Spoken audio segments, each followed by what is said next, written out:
যোৰহাট জিলা লেখিকা সমাৰোহ সমিতিৰ উদ্যোগত আৰু শাখাসমূহৰ সহযোগত যোৰহাটৰ প্ৰীতম ভৱনত মনোগ্ৰাহী অনুষ্ঠান বহাগৰ এটি উমাল দুপৰীয়া প্ৰজ্ঞানজ্যোতি বিনীতা দত্তলৈ সশ্ৰদ্ধ সম্বৰ্ধনা বহাগৰ উলগৰ লগতে বিভিন্ন শাখাৰ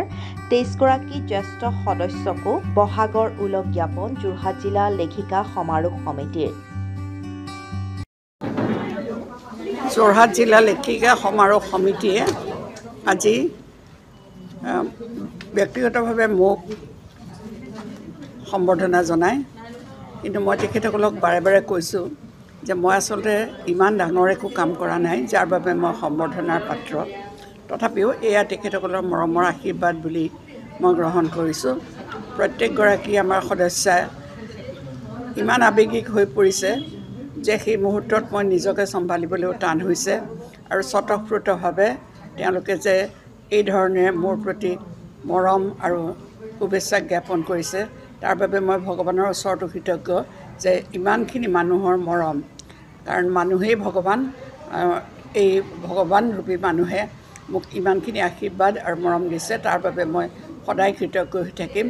আৰু লেখিকা সমাৰোহ সমিতি আচলতে মোৰ সদায় দ্বিতীয় ঘৰ মোৰ ঘৰখনৰ কাৰণে মই যেনেকৈ চিন্তা কৰোঁ তেনেকৈ যোৱা প্ৰায় 50 বছৰে মই এই অনুষ্ঠানটোৰ কাৰণে তেনেকৈ চিন্তা আৰু কৰ্ম কৰি আহিছোঁ গতিকে এইটো অনুষ্ঠানৰ উন্নতি হ'লেই মই আচলতে আনন্দ পাওঁ আমাৰ লেখিকাসকল আগবাঢ়ি গ'লেই মই আনন্দ পাওঁ আৰু মই আশা কৰিছোঁ 50 বছৰ অতিক্ৰম কৰিবলৈ লোৱা এই বহল অনুষ্ঠানটো সদৌ অসম লেখিকা সমাৰোহ সমিতিয়ে মোতকৈও বহুত ভাল কৰ্মী উলিয়াব পাৰিব আৰু আমাৰ অসম আৰু অসমীয়াৰ জাতীয়ত্ব ৰক্ষা কৰিবৰ বাবে এই অনুষ্ঠানটোৱে যৎপৰোনাস্তি চেষ্টা কৰিব মই সকলোৰে ওচৰত কৃতজ্ঞ হৈ থাকিলোঁ যোৰহাট জিলা লেখিকা সমাৰোহ সমিতিয়ে আজি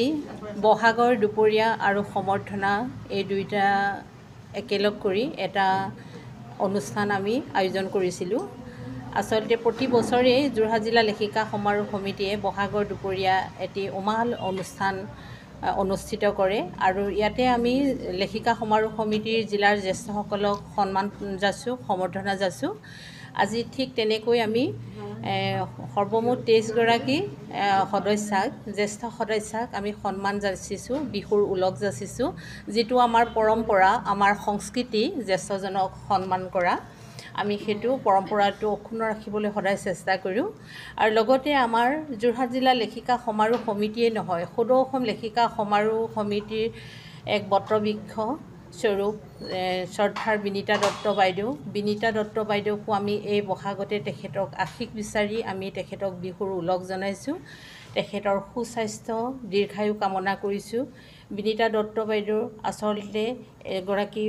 বিশিষ্ট শিক্ষাবিদ সাহিত্যিক পেঞ্চনাৰ আদিয়ে নহয় তেখেত এটি অনুষ্ঠানৰ লগতে সদৌ অসম লেখিকা সমাৰোহ সমিতিৰ বাবে একোজোপা বটবৃক্ষ যাৰ ছাঁত আমি জিৰাব পাৰোঁ যাৰ পোহৰত আমি আলোকিত হ'ব পাৰোঁ সেই বিনীতা দত্ত বাইদেউ আজি আমি বহাগৰ উমাল দুপৰীয়াত বাইদেউক শ্ৰদ্ধা জনাই ভগৱানৰ ওচৰত তেওঁৰ দীৰ্ঘায়ু কামনা কৰিছোঁ